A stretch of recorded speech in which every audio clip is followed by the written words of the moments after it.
Hello mga ka-trending, welcome back to ZK Trend. Agad ngang napaspat the difference ang taga-suporta nga ni na Donnie at Belle sa event ngayon nila sa Smart.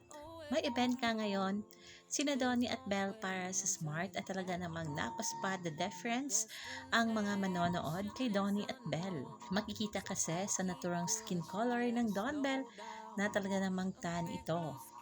Ayon nga sa ilang mga buhay, ay marahil totoo talaga na kasama si Belle noong nagbakasyon nga si Donnie noong birthday nito.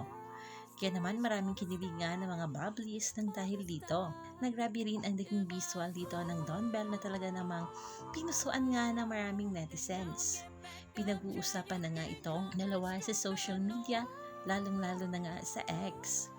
Ayon nga dito sa komento ng mga bula sa X,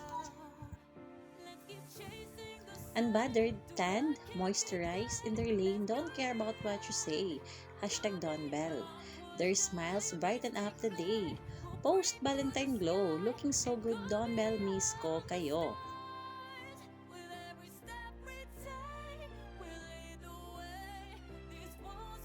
Full day work na itong ating Donnie at Belle ngayon. Si Donnie ay may another endorsement shoot at itong ating Belle naman ay present mamaya sa event ng Video Awards Night.